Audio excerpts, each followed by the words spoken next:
One of the big things people always ask is, can you teach creative writing? Well, teach is perhaps the wrong word, but you can certainly encourage people, you can certainly help people develop. And I've seen it happen many times. Somebody comes along, they've got perhaps limited experience of writing, but lots of ambition. You can really help those people develop and sometimes to go on to be published. I'm somebody who's written in a lot of different forms. I began as a poet. Perhaps my best known poem about Peter Sutcliffe, the Yorkshire Ripper. It's called The Ballad of the Yorkshire Ripper, which is a poem written in ballad form about the crimes he committed, the kind of man he was, an attempt to understand Peter Sutcliffe and how he grew out of a culture of misogyny, of woman hating. So it's not really a grisly poem about murder so much as a kind of psychological study of what drove Peter Sutcliffe to kill. And it's written in Yorkshire dialect. I come from Yorkshire, and one of the pleasures of the poem for me was being able to use a lot of dialect words.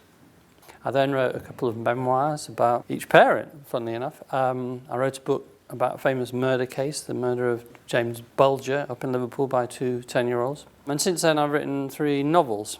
And now I've gone back to poetry again. So one of the things I like about working here on the creative writing program is that there are students who are also trying all these different forms, memoir, fiction, short stories, and there's room for that here. I spent quite a few years working as a literary editor.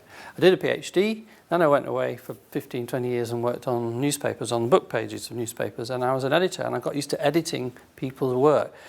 Really quite good writers need help, nonetheless, to do themselves justice. So one of the things I really enjoy about being here is working with not necessarily young writers, but aspirant writers, writers at an early stage of their development, whose talent you recognise, but who are not quite there yet, not quite doing themselves justice, haven't quite found the right way to do justice to the material they're working with. And that's where having been an editor is really helpful, I think. My principle really with any writer coming here is to say, give it a try everything, It's the principle of being open to ideas, open to suggestions, open to the environment, what it's giving you. And just trying your hand, because if you're young, really, you've probably not quite got your own voice yet. So it's important to experiment, try lots of different things to innovate. And I think there's something in the atmosphere of this place that encourages that.